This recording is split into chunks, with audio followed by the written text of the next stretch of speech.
EP അതായത് EP Jayarajan വീണ്ടും പിണങ്ങി. പ്രകോപിതനായിട്ട് അദ്ദേഹം തിരിച്ച് പാപ്പിനിശ്ശേരിയിലെ വീട്ടിലേക്ക് പോയി. പിണങ്ങിയതാണോ കടക്ക് പുറത്ത് പറഞ്ഞതാണോ വരും ദിവസങ്ങളിൽ ഇത് വ്യക്തമാവും. എന്തായാലും അദ്ദേഹം പാപ്പിനിശ്ശേരിയിലെ വീട്ടിലെത്തി. ആവശ്യമുള്ള പിന്നെ നിങ്ങളോട് പ്രതികരിച്ചോളാം എന്ന് ഒരു മുറിവുറുക്ക് കാട്ടിൽ അദ്ദേഹം വീട്ടിലകത്തോട് കയറിപ്പോയത്. വല്ലാതെ ആ മനുഷ്യനെ അമർഷം തോന്നിയിട്ടുണ്ടാവും. കാരണം പിന്നെ നമുക്ക് ചർച്ച ചെയ്യാം. കാരണം EP നിസ്സാരനല്ല. പക്ഷേ EP-യെ വേട്ടയാടാൻ ഇപ്പോഴും ആൾക്കാരുണ്ട്. ആ വേട്ടയാടലിൻ്റെ പിന്നിൽ വലിയ ഉദ്ദേശങ്ങളുണ്ടാവും. എന്തൊക്കെയാകാം. EP നിസ്സാരനാണെന്ന് മാത്രമല്ല, EP നിസ്സാരനല്ല എന്ന് മാത്രമല്ല ആത്മാർത്ഥമുള്ളവനുമാണ്. അത് പാർട്ടിയോടും അദ്ദേഹത്തിൻ്റെ നേതാക്കളോടും നിഷ്കളങ്കത്വം കുറച്ച് കൂടുതലായി ഉള്ള ഒരാൾ. നിഷ്കളങ്കത്വം കുറച്ച് കൂടുതലുണ്ട്. അത് കാരണം അബദ്ധങ്ങളും പറ്റിയിട്ടുണ്ട്. അദ്ദേഹത്തിന് ധാരാളം അബദ്ധങ്ങളും പറ്റിയിട്ടുണ്ട്. പക്ഷേ ഈ ഇദ്ദേഹത്തിൻ്റെ നിഷ്കളങ്കത്തെ അബദ്ധത്തെയും ഒരു എന്താണ് ചട്ടം പഠിപ്പിക്കുന്ന രീതിയിൽ പാർട്ടി പലപ്പോഴും ഉപയോഗിച്ച് ഇദ്ദേഹത്തെ പലതവണ ഇദ്ദേഹം നാണകെടുത്തിയിട്ടുണ്ട്. എത്രയോ ഉദാഹരണങ്ങൾ നമുക്ക് അദ്ദേഹത്തിൻ്റെ ഈ പിന്നെ രാഷ്ട്രീയ ജീവിതത്തിൽ കാണാൻ കഴിയും. പ്രത്യേകിച്ച് പിണറായി വിജയൻ മുഖ്യമന്ത്രിയായതിനു ശേഷം വലിയ പരിഗണന EP ജയരാജന് കിട്ടും എന്ന് പൊതുവെ സഹാക്കന്മാരും പൊതുസമൂഹം പ്രതീക്ഷിച്ചിരുന്നു. കാരണം പിണറായി വിജയൻ്റെ ഏറ്റവും വലിയ സപ്പോർട്ടർ എന്ന് പറയുന്നത് EP ജയരാജൻ എല്ലാ കാലത്തും, ഇപ്പോഴും മാത്രമല്ല എല്ലാ കാലത്തും അങ്ങനെയായിരുന്നു. അപ്പോൾ അതുകൊണ്ട് തന്നെ അങ്ങനെ പ്രതീക്ഷ ഉണ്ടായിരുന്നു. പക്ഷേ അർഹിച്ച രീതിയിൽ EP-യെ പരിഗണിച്ചില്ല, ഇല്ലേ? ഉറപ്പായും പരിഗണിച്ചില്ല എന്ന് മാത്രമല്ല, അവസരം കിട്ടിയപ്പോൾ ചവിട്ടിത്താഴ്ത്താൻ ശ്രമിച്ചു. ഇത് പിന്നെ നേരത്തെ അങ്ങ് സൂചിപ്പിച്ചതുപോലെ പാർട്ടിക്കകത്തുള്ള പുതിയ താല്പര്യക്കാരാണോ അതോ പഴയ ഇദ്ദേഹത്തിൻ്റെ ചില ശത്രുക്കളാണോ എന്നുള്ളതാണ് ഇനി നമ്മൾ. അല്ല, EP-യോളം പാർട്ടിക്ക് വേണ്ടി കഷ്ടപ്പെട്ട നേതാക്കളായിരിക്കില്ല സംസ്ഥാന സമിതി. നമുക്ക് പല പേരുകളും പുറത്തേക്ക് വരുന്നുണ്ടെങ്കിലും ഊഹാപോഹങ്ങൾ വെച്ച് നമ്മൾ ആ പേരുകൾ പറയുന്നത് ശരിയല്ല. പക്ഷേ എങ്കിൽ കൂടി EP-ക്കെതിരെ കടുത്ത വിമർശനം സമിതിയിൽ ഉണ്ടായിട്ടുണ്ട്. അതുകൊണ്ട് അദ്ദേഹം പകുതി വഴിക്ക് വെച്ച് നിർത്തി ഇറങ്ങിപ്പോയത് സഹിക്കാൻ കഴിയാത്തൊരവസ്ഥയിലേക്ക് പോയിട്ടുണ്ടാവും. കാലാകാലങ്ങളായി ഉറഞ്ഞുകൂടിയ ആ അമർഷമാണ് അടുത്ത ടിക്കറ്റ് എടുത്ത് ഇദ്ദേഹത്തിന് അങ്ങോട്ട് വിടാനുള്ള ഒരു അവസരം ഉണ്ടാക്കിയത്. ഇതിൽ നമ്മൾ ചിന്തിച്ചു കഴിഞ്ഞാൽ EP ജയരാജൻ അതിന് അർഹതപ്പെട്ട സ്ഥാനം പിണറായി വിജയൻ വന്നതിന് ശേഷം സത്യത്തിൽ ലഭിച്ചിട്ടില്ല. അല്ലെങ്കിൽ ലഭിക്കുന്നതിനെ മറ്റ് പലരും വിലക്കിയിരുന്നു. ആ വിലക്കുന്ന വിഭാഗമാണ് വിജയിച്ചു വന്നത്. ഈ ഇടതുപക്ഷ മുന്നണിയുടെ അല്ലെങ്കിൽ ഈ സർക്കാരിൻ്റെ എല്ലാ ചീത്തപ്പേരിനും കാരണക്കാരൻ EP-ആണോ? അല്ല, അങ്ങനെ ഒരാൾ വേണമല്ലോ, ഒരു ഇര വേണമല്ലോ. ഞാൻ നല്ലവനാണല്ലോ, എൻ്റെ പാർട്ടി നല്ലതാണ് എന്ന് കാണിക്കാനായിട്ട് ആരെങ്കിലും അപ്പുറത്ത് ചൂണ്ടിക്കാണിക്കാനുണ്ടെങ്കിലല്ലേ നമുക്ക് രക്ഷപ്പെടാൻ കഴിയുള്ളൂ. EP അങ്ങനെ ഉപയോഗിച്ചു ഫലപ്രദമായിട്ട് പല കാര്യങ്ങളിലും. ഇപ്പോൾ ആദ്യത്തെ പിണറായി സർക്കാരിൻ്റെ കാലഘട്ടം, അന്ന് ഇദ്ദേഹം മന്ത്രിയായിരുന്നു, ക്യാബിനറ്റിലെ മന്ത്രിയായിരുന്നു. പിന്നെ ഇദ്ദേഹം വിദേശ ചികിത്സയ്ക്കൊക്കെ പോകുന്ന സമയത്ത് പിന്നെ EP-ക്ക് ചുമതല ചില അവസരങ്ങളിലൊക്കെ നൽകിയിരുന്നു. ഒരു ഘട്ടം കഴിഞ്ഞപ്പോൾ അത് അങ്ങ് അസ്തമിക്കുകയാണ്. അപ്പോൾ അന്ന് പറഞ്ഞിരുന്നത്, അതായത് ഞാൻ കോടിയേരിക്ക് ശേഷമുള്ള കാലഘട്ടമാണ് പറയുന്നത്, സെക്കൻഡ് ആണ്, അതായത് പിണറായിക്ക് ശേഷമുള്ള രണ്ടാമൻ എന്നുള്ള തരത്തിലൊക്കെ അദ്ദേഹത്തെ അന്ന് പാർട്ടി സഹാക്കളും പൊതുവെ മാധ്യമങ്ങളും എല്ലാവരും പരിഗണിച്ചിരുന്നു. പക്ഷെ ആ സ്ഥാനം നഷ്ടമാവുന്നത് എപ്പോഴും ചോദിച്ചു കഴിഞ്ഞാൽ പുതിയ CPM-ൻ്റെ പാർട്ടി സെക്രട്ടറിയെ തിരഞ്ഞെടുക്കുന്ന ഘട്ടം വരുമ്പോഴാണ് ആ രണ്ടാമൻ എന്ന് പറയുന്ന സ്ഥാനം ഒരു അലങ്കാരം മാത്രമായിരുന്നു എന്ന് EP-ക്ക് മനസ്സിലായത്. ഇല്ലേ? MV ഗോവിന്ദൻ പാർട്ടി സെക്രട്ടറിയായിട്ട് വരുമെന്ന് ഒരൊറ്റ പാർട്ടി സഹാക്കളും സ്വപ്നയെ വിചാരിക്കാത്ത കാര്യമായിരുന്നു. ആണല്ലോ. അങ്ങനെയുള്ള സ്ഥാനത്ത് അതായത് EP ജയരാജനായിരുന്നു ഏറ്റവും വലിയ പരിഗണന ഉണ്ടായിരുന്നത്. ഒന്നെന്ന് പറഞ്ഞാൽ അദ്ദേഹം കണ്ണൂരിലെ പിന്നെ സീനിയർ നേതാവാണ്.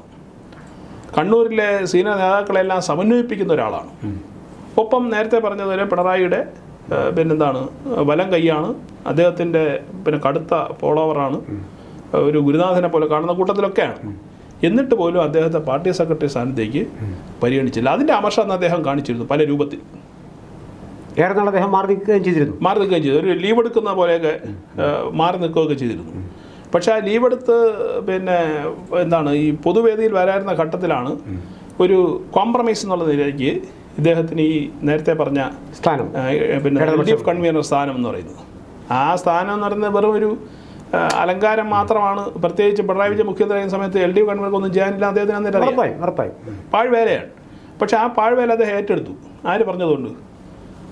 പിണറായി പറഞ്ഞുകൊണ്ട് മാത്രം. എന്നിട്ട് കഴിഞ്ഞ ലോക്സഭാ തെരഞ്ഞെടുപ്പിന് മുമ്പ് ഇദ്ദേഹത്തെ BJP-യിലേക്ക് പോകാൻ പോകുന്നു എന്ന് പറഞ്ഞിട്ട് ഒരു സീൻ, അതും അതിനകത്തൊക്കെ നിന്ന് തന്നെ വന്ന സംഭവങ്ങളാണ്. അതെ, ഒരു സീൻ ക്രിയേറ്റ് ചെയ്ത് അദ്ദേഹത്തെ അപ്പോഴും ഒതുക്കാൻ ശ്രമിച്ചു. ആ സമയത്തും ഏതാണ്ട് സംരക്ഷണം കൊടുത്തത് പിണറായി വിജയനാണെന്നാണ് മനസ്സിലാക്കുന്നത്. കാരണം ഇദ്ദേഹത്തെ അങ്ങനെ പറഞ്ഞു വിടാൻ കഴിയുന്ന ഒരാളല്ല, അല്ലേ? അങ്ങനെ ആയിരിക്കാം. ഈ വകുപ്പുകളുടെ പിടിപ്പുകേടുകളെല്ലാം മൂടി വയ്ക്കാൻ അവർക്ക് എപ്പോഴും ഒരു ഇരയെ വേണം. ഇപ്പോൾ EP അന്ന് രാവിലെ ഇലക്ഷൻ്റെ അന്ന് തിരഞ്ഞെടുപ്പ് ദിവസം രാവിലെ പ്രകാശ് ജാവദേക്കറെ കണ്ടതാണ് ഏറ്റവും വലിയ പ്രശ്നമായി മാറിപ്പോയി. അതെ അതെ. EP അത് വളരെ വ്യക്തമാക്കുകയും ചെയ്തു. ഒരുപക്ഷെ EP-ക്ക് ഗൂഢോദ്ദേശം ഉണ്ടെന്ന് തന്നെ ഇരിക്കട്ടെ. അത് പരസ്യമായിട്ട് അലക്കിയിട്ടല്ല, അതൊരു പാർട്ടി രീതിയല്ലല്ലോ. അപ്പോൾ അത് എന്നിട്ട് EP-യെ ട്രോളുമ്പോൾ കൂട്ടത്തിൽ നിന്ന് ട്രോളുക.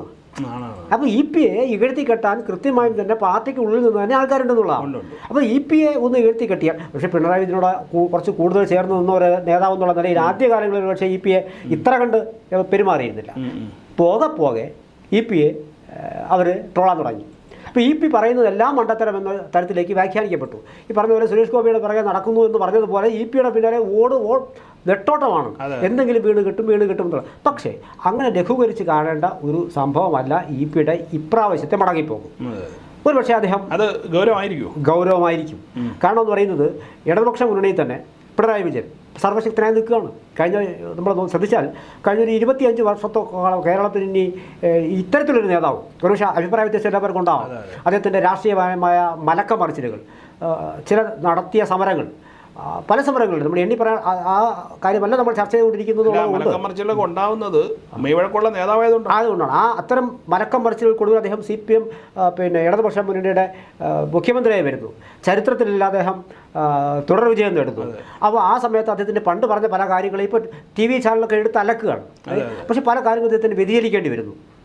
അത് ഒരു ഭരണത്തിലിരിക്കുമ്പോൾ ഉണ്ടാകുന്ന ചില വ്യത്യാസങ്ങളാണ്. അപ്പോൾ അതായത് ഇവിടെ ചെയ്യാൻ കഴിയുമെന്ന് പിണറായി വിജയൻ ഇപ്പോഴാണ് മനസ്സിലായത്. അപ്പോൾ എന്തായാലും അതൊക്കെ അവിടെ നിൽക്കട്ടെ. അപ്പോൾ ഈ 10-25 കൊല്ലത്തോളം കേരളത്തിൽ ഒരിക്കലും മാറ്റി നിർത്തപ്പെടാൻ കഴിയാത്ത ആദ്യ നേതാവായി പിണറായി വിജയൻ മാറുകയാണ്. അപ്പോഴൊക്കെ തന്നെയും പിണറായി വിജയനോടൊപ്പം പാർട്ടിയോടൊപ്പം ശക്തനായി നിന്നിരുന്നൊരു EP പിന്നീട് കാലം അങ്ങോട്ട് ചെല്ലുന്തോറും പിണറായി വിജയൻ്റെ ശക്തി ക്ഷയിച്ചു വരികയും സ്വാഭാവികമായിട്ട് ഇനിയുള്ള പിന്നെ വർഷങ്ങളെന്ന് പറയുന്നത് അദ്ദേഹത്തിൻ്റെ ആരോഗ്യ പ്രശ്നങ്ങൾക്ക് കൂടുതൽ വയസ്സുകൊണ്ട് വാർദ്ധക്യ സഹജമായ വിഷയങ്ങൾ പിന്നെ ഉണ്ടെന്നാണ് പറയുന്നത്. അത് EP-യെ സംബന്ധിച്ചിട്ട് ഞാൻ പറഞ്ഞത് പിണറായി വിജയൻ്റെ വാർദ്ധക്യം, പിന്നെ ശാരീരികമായ അവസ്ഥ, അതോ പിന്നെ അത് കൂടുതൽ ചെല്ലുമ്പോൾ ശരിയാണ്. അത് കൂടുതൽ അദ്ദേഹത്തിന് ഭരണത്തിലേക്ക് കേന്ദ്രീകരിക്കാൻ വരാൻ കഴിയില്ല, പാർട്ടിയുടെ കാര്യങ്ങളിലേക്ക് ശ്രദ്ധിക്കാൻ കഴിയില്ല. ആയിരിക്കാം. അല്ല, അത് പിണറായി അറിഞ്ഞുകൊണ്ട് ചെയ്യുമെന്ന് എനിക്ക് തോന്നുന്നില്ല. അങ്ങനെ ഒരു അപകടം വരുത്തി വയ്ക്കുന്ന അദ്ദേഹം തോന്നുന്നു. അദ്ദേഹത്തിലൊരു രാഷ്ട്രീയക്കാരനുണ്ട്. നമ്മൾ എന്തൊക്കെ പറഞ്ഞാലും പിന്നെ പിണറായി വിജയനിലൊരു അത് ഇഷ്ടപ്പെടാത്ത ആൾക്കാരായിരിക്കും അധികം. പക്ഷേ അത് പറഞ്ഞ നമ്മൾ കാര്യമില്ല. പിണറായി വിജയനിൽ ഒന്നാം തരം രാഷ്ട്രീയക്കാരനുണ്ട്. അപ്പോൾ ആ രാഷ്ട്രീയക്കാരൻ അറിയാം എന്ത് ചെയ്യണമെന്ന്. പക്ഷേ അവിടെ ആ രാഷ്ട്രീയക്കാരനെ, ആ പിണറായി വിജയൻ്റെ രാഷ്ട്രീയക്കാരൻ EP ജയരാജന് സഹായമായി നിൽക്കാൻ ഇപ്പോൾ കഴിയാത്ത ഒരു അവസ്ഥയുണ്ടോ എന്നുള്ളതാണ് നമ്മൾ ചർച്ച ചെയ്യേണ്ടത്. അങ്ങനെ ഉണ്ട് എങ്കിൽ ഏതോ ഒരു പക്ഷം അവിടെ വളർന്നു വരുന്നു എന്നും പാർട്ടിക്കുള്ളിൽ വളർന്നു വരുന്നു എന്നുള്ളതും ഒരു തലമുറ മാറ്റം, അതിൻ്റെ ചില ആദ്യ സൂചനകളായി വേണമെങ്കിൽ നമുക്ക് ഇതിനെ എടുക്കാവുന്നതാണ്. അപ്പോൾ മറ്റൊരു ഭാഗം ശക്തിപ്പെട്ടു വരുന്നു.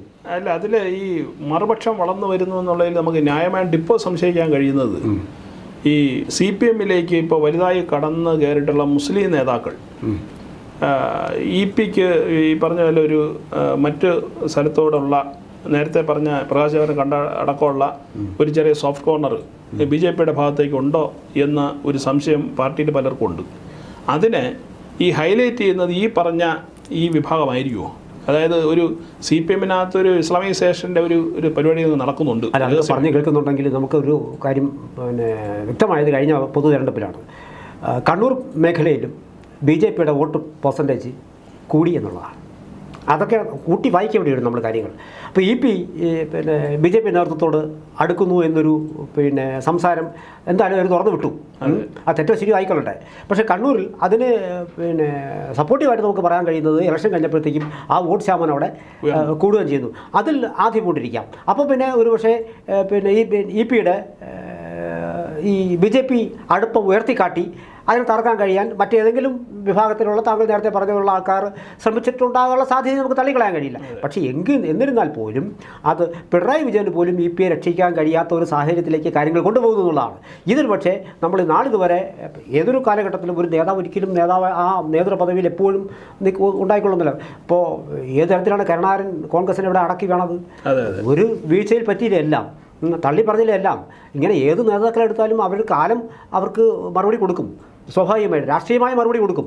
അപ്പോൾ ഇവിടെ പിണറായി വിജയൻ സർവശക്തൻ നിൽക്കുന്നു, തുടർഭരണം നേടുന്നു, എന്തുകൊണ്ടും കേരള രാഷ്ട്രീയത്തിൽ വലിയൊരു വ്യത്യാസം വരുത്തുന്നു. പക്ഷേ അദ്ദേഹത്തിൻ്റെയും പോകെ അദ്ദേഹത്തിൻ്റെയും ആരോഗ്യം അദ്ദേഹത്തെ ഈ രീതിയിൽ മുന്നിൽ നിന്ന് നയിക്കാൻ അവസരം ഒരുക്കി കൊടുത്തുവെന്ന് വരില്ല. അങ്ങനെ ഒരു സാഹചര്യത്തിൽ പിന്നെ ആര് എന്നൊരു ചോദ്യം പാർട്ടിക്കകത്ത് സ്വാഭാവികമായി ഉണ്ടായിട്ടുണ്ടാവണം. ആ സമയത്ത് EPയെ ഇപ്പോഴേ വെട്ടിയാൽ മറ്റൊരാൾക്ക് കടന്നു വരാമെന്നുള്ള സാധ്യതയും അതിനകത്ത് അവർ കണ്ടു കാണും. കൃത്യമായി പാർട്ടി ചട്ടക്കൂടിനകത്ത് നിന്ന് പെരുമാറുന്ന ചില ആൾക്കാർക്ക് ഇത്തരം സാഹചര്യങ്ങൾക്ക് മുൻകൂട്ടി കാണാൻ കഴിയും. ഈ കണ്ണൂരും CPM-ആയിട്ട് ഭയങ്കര അഭേദ്യ ബന്ധമാണല്ലോ. ഉറപ്പായും ഇദ്ദേഹം കണ്ണൂരുകാരനാണ്. കണ്ണൂരിൽ ഒരുപാട് ആളുകളുണ്ട്. കണ്ണൂരിൽ ഇത് കുടുംബ വഴക്കിന് കാരണമാകും.